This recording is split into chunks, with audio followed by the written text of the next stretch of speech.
In July 2018, an orca named Tahlequah gave birth off the coast of Washington state. The calf lived for only about half an hour, and then Tahlequah did something that stunned researchers watching from boats nearby. She pushed the dead calf's body to the surface with her nose and kept it there. Then she kept doing it for 17 days. Over 1,000 miles of open ocean, she carried her dead calf on her head, diving down to retrieve it every time it slipped off, refusing to let it sink. Her pod slowed down for her.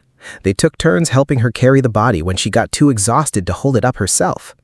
Scientists had never documented a tour of grief this long in any animal. So the question everyone started asking was simple.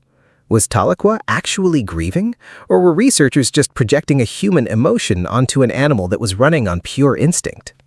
And here's the thing, that question, does an animal actually understand death, or is it just going through the motions, has been asked for over a century.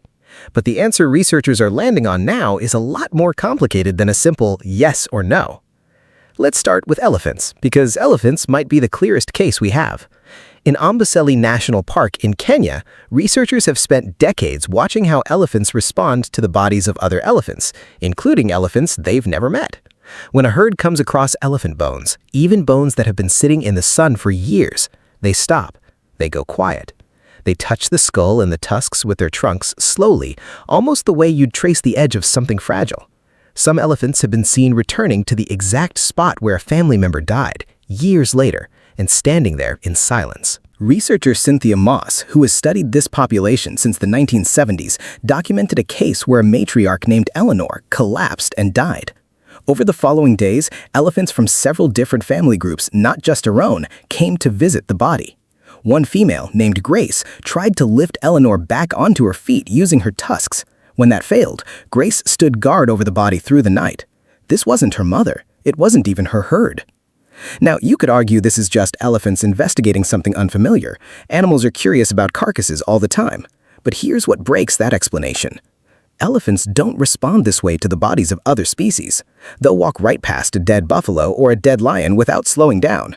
The reaction is specific to elephant remains, and it's strongest when the remains belong to elephants the group actually knew. So if it's not general curiosity, what is it? This is where things get complicated, because scientists studying this behavior are extremely careful about the language they use. Most won't say elephants grieve the way humans do, because we can't ask an elephant what it's feeling. What they will say is that elephants show clear behavioral and physiological signs of stress and disruption after a death. Cortisol levels rise, herds go quieter, individuals who are close to the deceased sometimes stop eating for a day or more. Whatever's happening internally, it's not nothing. And elephants aren't the only ones. Chimpanzees have been observed doing something that looks almost identical to a human wake. In 2010, at a sanctuary in Scotland, primatologists filmed an elderly chimpanzee named Pansy as she was dying. Her group, including her daughter, gathered around her in the final hours. They groomed her gently, they stayed close and quiet. After she died, the other chimps became subdued for days. Her daughter slept beside the spot where Pansy had died for several nights afterward and wouldn't return to her usual sleeping area right away. In the wild, researchers have documented chimpanzee mothers carrying the mummified bodies of their dead infants for weeks, sometimes over a month, grooming the corpse daily as if it were still alive. This isn't rare. It's been recorded across multiple chimp populations in different countries, which means it's not a one-off glitch in one animal's brain. It's a pattern. But here's the part that really complicates the picture. Not every species that clearly understands death responds to it the way elephants and chimps do. Take giraffes.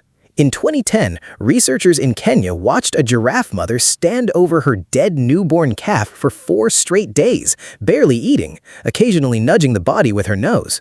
But other giraffe mothers documented in similar situations abandoned their dead calves within hours and moved on with the herd like nothing happened. Same species, same basic biological relationship, completely different response. If grief were purely instinctual, hardwired, automatic, you'd expect much more consistency than that. And then there are magpies. In 2009, a biologist named Marc Bekoff documented a group of magpies that came across the body of another magpie on a roadside. One by one, they approached the body, touched it gently with their beak, and then stepped back. A few of them flew off and returned with blades of grass, which they laid beside the corpse. Then the group stood near the body in silence for a while before dispersing. Bekoff, who has spent his career studying emotion in animals, called it something close to a funeral. Critics pushed back hard, arguing that birds don't have the brain structures associated with complex emotion in mammals, and that this was more likely investigative behavior, birds checking a dead bird for signs of danger, not birds mourning a friend. That criticism gets at the real problem here. Grief, at least the way we define it in humans, isn't just an external behavior. It's an internal experience, a felt sense of loss, and you cannot directly measure a felt experience in a magpie or an elephant or even another human being. All any researcher can ever measure is behavior, changes in routine, changes in hormone levels, changes in vocalizations. Everything else is inference. So scientists have had to get more precise about what they're actually testing. Instead of asking, does this animal feel sad, which is nearly impossible to answer, they ask a narrower question. Does this animal show a measurable, prolonged disruption to normal behavior following the death of a close companion? A disruption that isn't explained by any other obvious cause. And using that narrower definition, the evidence across species is extensive. Dolphins have been observed supporting dead calves at the surface for days, refusing to feed properly during that time. Dogs in multi-pet households have been shown, in controlled studies, to eat less and sleep differently after the death of a companion animal, even when nothing else in their environment changed. Geese, which mate for life, often stop migrating with the flock after losing a partner, circling the area alone for days before eventually rejoining the group, or, in some documented cases, never fully readjusting. Even orcas outside of Tahlequah's case show this. In 2016, a different pod was observed with an orca carrying a dead calf for 6 days. In 2018, researchers recorded a case in New Zealand almost identical to Tahlequah's. This isn't one grieving mother having an unusual reaction. It's a pattern that shows up independently across pods that have never had contact with each other. And that independence matters a lot.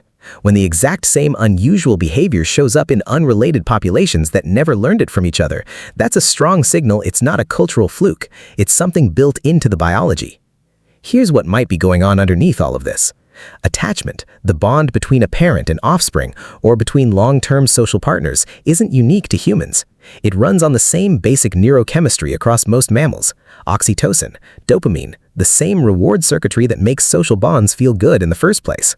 If the systems that create attachment are shared across species, it would actually be strange if the systems responding to the loss of that attachment weren't shared too.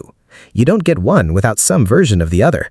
Which brings us back to the langurs and lions from other episodes on infant recognition, the animals that kill infants rather than protect them.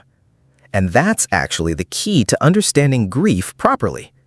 The animals capable of forming a real attachment bond in the first place, elephants, primates, orcas, dolphins, geese, are the same animals showing these grief-like responses.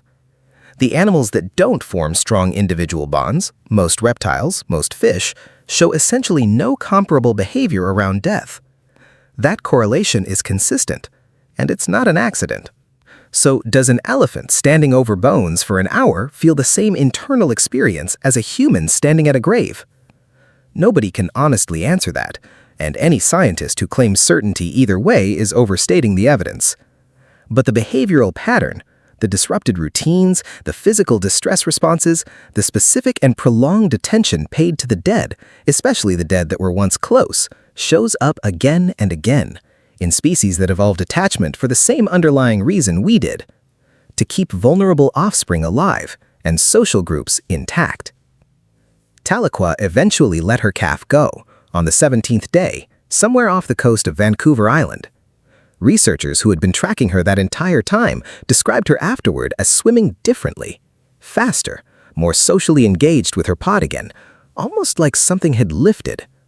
Maybe that's projection too, but after 17 days of watching a mother refuse to let go of her child's body across 1,000 miles of ocean, it becomes very hard to call it nothing.